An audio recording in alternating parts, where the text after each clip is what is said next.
स्वागत है आप सभी का गायत्री पीजी कॉलेज सांचौर की ऑनलाइन क्लासेस में। आज हम लोग डिस्कस करेंगे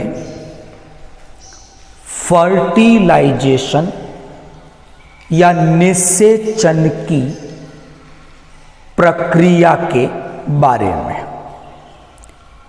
जब लैंगिक विधि से जनन की क्रिया जंतुओं में होती है तो उस समय दो प्रमुख घटनाएं उपस्थित होती हैं। उसमें से जो पहली घटना है वह गैमेटोजेनेसिस युग्मक जनन की है, जिसमें मेल गैमेट स्पर्म उनका निर्माण होता है और फीमेल गैमेट ओवम अंडाणु का निर्माण होता है। तो इस गैमेटोजेनेसिस की पूरी प्रोसेस के बारे में हम लोग पहले डिस्कस कर चुके हैं। एक वीडियो हम लोगों ने स्पर्मेटोजेनेसिस शुक्र जनन की क्रिया पर बनाया था और एक वीडियो अलग से ऊजेनेसिस अंड जनन की प्रक्रिया पर बनाया था। आज हम लोग लैंगिक जनन की जो दूसरी महत्वपूर्ण घटना है, जिसे फर्टिलाइजेशन या निषेचन कहा जाता है, उसके बारे में डिस्कस करेंगे। तो यहां पर पहले कुछ बातें हम लोग डिस्कस कर लें। तीन महत्वपूर्ण बातें पहले हम डिस्कस करेंगे, फिर फर्टिलाइजेशन निषेचन पर बात करेंगे। नंबर एक, दो नाम आते हैं, पहले मैं उन पे डिस्कस करूंगा कि एक शब्द आता है पहले, उस फर्स्ट टर्मिनोलॉजी का नाम है, उस पे पहले फोकस करेंगे। और वो जो फर्स्ट टर्मिनोलॉजी है वो है, मैं बात करूंगा पहले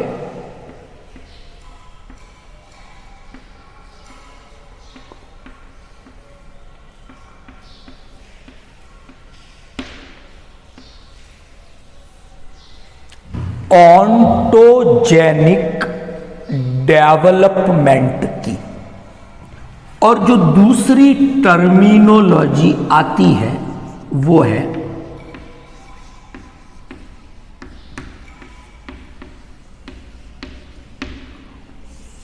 फाइलोजेनिक डेवलपमेंट। पहले इन पे डिस्कस करें। ऑन्टोजेनिक डेवलपमेंट की अगर हम बात करें तो ये डेवलपमेंट इंडिविजुअल की हिस्ट्री से संबंधित है, कि कोई व्यक्ति है या कोई जीव विशेष है, उसकी जो हिस्ट्री है। तो शुरुआत कहां से होती है कि जाइगोट बना होगा, एक जाइगोट से फिर मोरूला स्टेज आई होगी उसके जीवन में, फिर गैस्ट्रूला स्टेज आई होगी, फिर बर्थ की प्रोसेस, जन्म हुआ होगा, शिशु अवस्था, किशोर अवस्था, वयस्क अवस्था, वृद्धा अवस्था और मृत्यु हुई होगी। तो ये जो किसी जीव या किसी इंडिविजुअल की जो हिस्ट्री है उसमें जो जो परिवर्तन आए, अगर हम उनकी स्टडी करें तो ऐसे डेवलपमेंट को ऑन्टोजेनिक डेवलपमेंट के नाम से जाना जाता है। दूसरी मैं बात कर रहा हूं फाइलोजेनिक डेवलपमेंट की। इसमें हम किसी स्पीशीज की हिस्ट्री की बात करते हैं। या तो हमने बात की इंडिविजुअल की हिस्ट्री, और यहां हम बात करेंगे स्पीशीज की हिस्ट्री की बात करेंगे, तो उस डेवलपमेंट को हम कहेंगे फाइलोजेनिक डेवलपमेंट। तो जो बीएससी सेकेंड ईयर में जूलॉजी का सेकंड पेपर है हमारा, वो बेसिकली इस ऑन्टोजेनिक डेवलपमेंट पर आधारित है। अच्छा, ऑन्टोजेनिक डेवलपमेंट भी दो तरीकों से हो सकता है। देखो सीधी सी बात है, यहां पर एक नई संतति का निर्माण हो रहा है।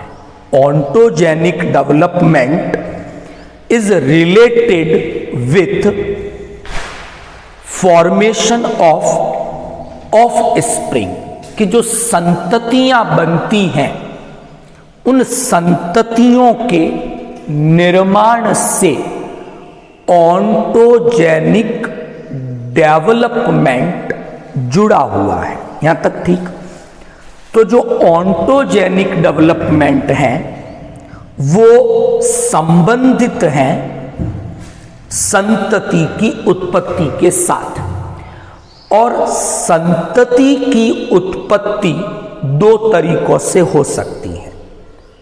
अलैंगिक जनन के द्वारा, जिसे अंग्रेजी में हम लोग एसेक्सुअल रिप्रोडक्शन के नाम से जानते हैं, और जो दूसरा तरीका है संतति की उत्पत्ति का, निर्माण का, वो है सेक्सुअल रिप्रोडक्शन मेथड, जिसे हिंदी में लैंगिक जनन विधि के नाम से जाना जाता है। तो ऑन्टोजेनिक डेवलपमेंट बेसिकली दो तरीकों से हो सकता है, by asexual method, by sexual method, यानी अलैंगिक प्रजनन द्वारा भी संततियां बन सकती हैं, लैंगिक प्रजनन विधि द्वारा भी संततियां बन सकती हैं। जब भी ऑन्टोजेनिक डेवलपमेंट एसेक्सुअल रिप्रोडक्शन द्वारा होगा तो इसे हम ब्लास्टोजेनेसिस के नाम से जानते हैं। तो blastogenesis it is a type of ontogenic development, और इसमें जो प्रोजेनी संतति बनेगी वो एसेक्सुअल मेथड के द्वारा बनेगी। दूसरी बात, अगर ऑन्टोजेनिक डेवलपमेंट यानी संतति लैंगिक प्रजनन विधि द्वारा बनती है, तब ऐसे ऑन्टोजेनिक डेवलपमेंट को एम्ब्रियोजेनेसिस कहा जाता है। तो जो फर्टिलाइजेशन टॉपिक है हमारा, ये सेक्सुअल रिप्रोडक्शन से संबंधित है, लैंगिक प्रजनन विधि से संबंध है इसका। इट मीन्स फर्टिलाइजेशन एम्ब्रियोजेनेसिस से संबंधित है। यहां तक ठीक। तो फर्टिलाइजेशन जो एम्ब्रियोजेनेसिस है, जो लैंगिक प्रजनन है, उसकी एक महत्वपूर्ण घटना है। और मैंने पहले भी डिस्कस किया कि लैंगिक जनन के समय दो महत्वपूर्ण इवेंट होती हैं। एक इवेंट गैमीटोजेनेसिस है, हम लोग ऑलरेडी डिस्कस कर चुके हैं, और सेकंड इवेंट फर्टिलाइजेशन है। आज से इस इवेंट पे हम डिस्कस करेंगे और कुछ पार्ट में इस टॉपिक को हम कंप्लीट करेंगे। तो बात आती है फर्टिलाइजेशन क्या है, क्या एक डेफिनेशन फर्टिलाइजेशन की दी जा सकती है, उस पे मैं स्टडी करूंगा, फोकस करेंगे। तो क्या है फर्टिलाइजेशन में, अगर बहुत सिंपल सी डेफिनेशन देना चाहें तो सिंपल सी डेफिनेशन ये देंगे कि फर्टिलाइजेशन में गैमेट फ्यूजन का काम होता है, कि जो युग्मक बनते हैं गैमीटोजेनेसिस में, युग्मक जनन में, उन युग्मकों का जो संलयन है उसी को फर्टिलाइजेशन निषेचन के नाम से जाना जाता है। Is it clear? तो एक डेफिनेशन डिस्कस की सिंपल लैंग्वेज में, निषेचन फर्टिलाइजेशन क्या है। तो एक सिंपल सी परिभाषा हमारे सामने बनी कि गैमिट या जो युग्मक हैं इनके संलयन की क्रिया निषेचन या फर्टिलाइजेशन कहलाती है। अब थोड़ा सा मैं इसको मॉडिफाई करूं, एक एग्जाम्पल से बात करते हैं कि कुछ जंतु ऐसे हैं जिनमें मेल गैमेट यानी शुक्राणु, फीमेल गैमेट यानी अंडाणु यानी स्पर्म शुक्राणु और ओवम यानी अंडाणु, ये दोनों साइज में, अगर हम बाहर से इनका आकार देखते हैं तो ये दोनों एक जैसे हैं, सिमिलर साइज के हैं दोनों। तो ऐसी स्थिति में क्या होता है कि जब निषेचन होगा तो उस निषेचन के समय पहले साइटोगैमी होगी, यानी दोनों के, शुक्राणु के अंडाणु के कोशिका द्रव्यों का संलयन होगा एंड देन उन दोनों के न्यूक्लियस, उनका संलयन होगा, कैरियोगैमी। तो ऐसे जंतुओं की मैंने बात की जिनमें मेल गैमेट और female gamete both are similar in size, दोनों का आकार समान है।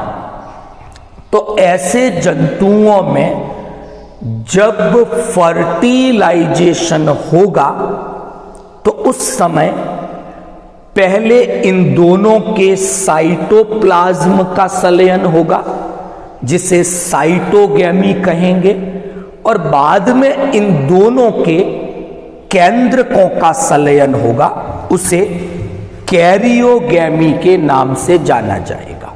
ओके, नंबर 2 एक दूसरा एग्जाम्पल लेते हैं, लेकिन जो उच्च विकसित जंतु हैं, वर्टिब्रेट्स की बात करें तो वहां क्या देखते हैं कि ये जो दोनों गैमिट हैं, स्पर्म और ओवम, ये साइज में डिफरेंस हैं, दोनों की साइज एक जैसी नहीं है, कि स्पर्म आकार में ओवम की तुलना में बहुत ज्यादा छोटा है, स्मॉलर साइज का है, यानी उसका साइटोप्लाज्म ओवम के कंपैरिजन में कम है।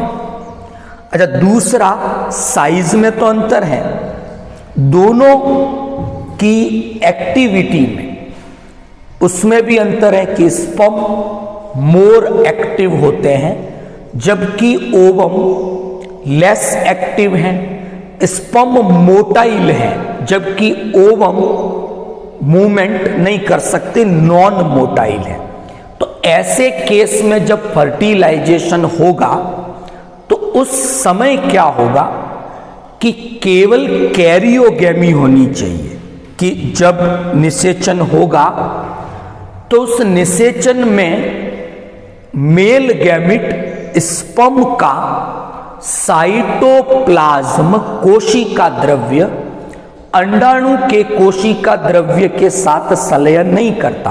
तो ऐसी स्थिति में केवल दोनों के केंद्रकों का ही संलयन होता है, कैरियोगैमी की प्रोसेस ही होती है। तो ये एक मैंने बात की कि कुछ जंतुओं में क्या स्थिति है और एक दूसरी कैटेगरी भी डिस्कस की, उसमें क्या स्थिति होती है। ओके, अब हम बात करेंगे, तो जब हम ह्यूमन की बात करें, पर्टिकुलर मानव की, तो मानव में स्पर्म छोटा ओवम बड़ा, इसलिए जब निषेचन होगा, फर्टिलाइजेशन होगा, तो केवल और केवल दोनों के केंद्रकों का ही संलयन होगा, ओनली कैरियोगैमी होगी, साइटोगैमी वहां पर नहीं होगी। तो ऐसी स्थिति में फर्टिलाइजेशन को 2 पार्ट्स में डिवाइड करें। नंबर 1, पहले न्यूक्लियर फ्यूजन हो जाए कि मेल गैमिट शुक्राणु, फीमेल गैमिट अंडाणु के केंद्रकों का संलयन होगा पहले। तो ये पहला पार्ट है फर्टिलाइजेशन का। अच्छा, उसके बाद एम्फीमिक्सिस की प्रोसेस होती है, जिसे हिंदी में हम उभय मिश्रण के नाम से जानते हैं। तो पहले केंद्रकों का संलयन हो, बाद में उभय मिश्रण की क्रिया होगी। और क्या होगा एम्फीमिक्सिस में कि जो शुक्राणु का केंद्रक है उसमें गुणसूत्र है अगुणित स्थिति में, इसी तरह अंडाणु जो है उसके केंद्रक में भी गुणसूत्र है अगुणित स्थिति में। तो ये जो गुणसूत्र हैं शुक्राणु के अंडाणु के, ये जोड़ियां बनाते हैं। पैतृक गुणसूत्र मात्रक गुणसूत्र के साथ जोड़ियां बनाएंगे। इसी घटना को एम्फीमिक्सिस उभय मिश्रण के नाम से जाना जाता है।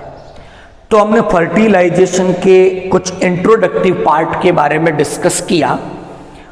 अब हम स्टार्ट करेंगे नंबर 1। ये जो फर्टिलाइजेशन की प्रोसेस हो रही है ये 2 टाइप की है। एक को हमने नाम दिया है एक्सटर्नल फर्टिलाइजेशन, हिंदी में इसे आप बाह्य निषेचन के नाम से जानते हो। दूसरा है इंटरनल फर्टिलाइजेशन, इसे आप आंतरिक निषेचन के नाम से जानते हो। अब यहां एक्सटर्नल का क्या मतलब है, इंटरनल का क्या मतलब है। तो ये जो 2 कैटेगरी हमने बनाई, ये कैटेगरी एक्चुअल में बनाई गई है फर्टिलाइजेशन की साइट की बेसिस पर, कि जो युग्मकों के संलयन की क्रिया हो रही है, कि शुक्राणु और अंडाणु आपस में जो संलयन कर रहे हैं, वो संलयन की क्रिया कहां पर हो रही है, उस संलयन की साइट क्या है, उस बेसिस पर फर्टिलाइजेशन 2 टाइप का हो सकता है, external fertilisation and internal fertilisation.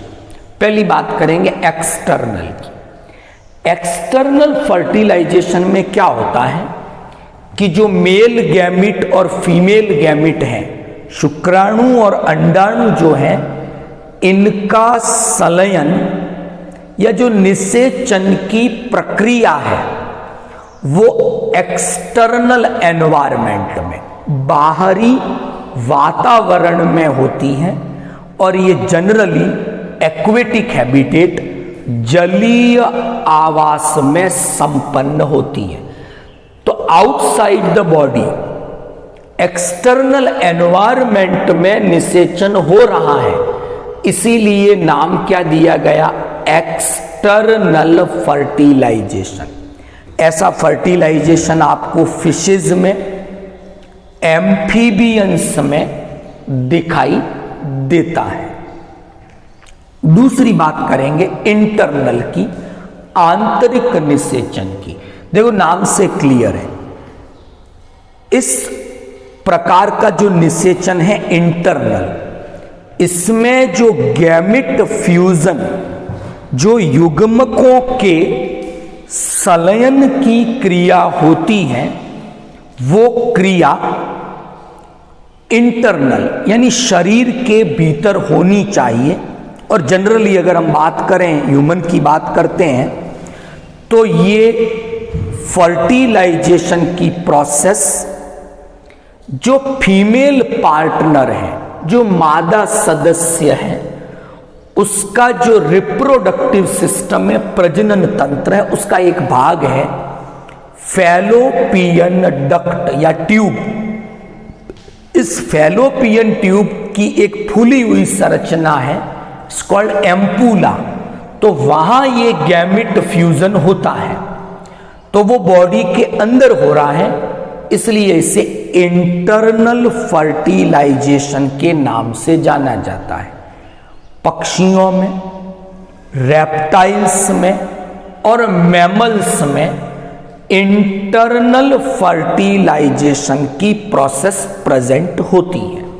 Okay, अब एक तीसरी बात मैं डिस्कस करूंगा इनसेमिनेशन की। हिंदी में इसे हम वीर्य सेचन की क्रिया कहते हैं। अच्छा, ये it is related with internal fertilisation. अगर जंतु में आंतरिक प्रकार का निषेचन हो रहा है, तो वो तो फैलोपियन ट्यूब में होगा, फीमेल पार्टनर की। तो ऐसी स्थिति में एक इवेंट और होगा, इस इवेंट का नाम है इनसेमिनेशन, वीर्य सेचन।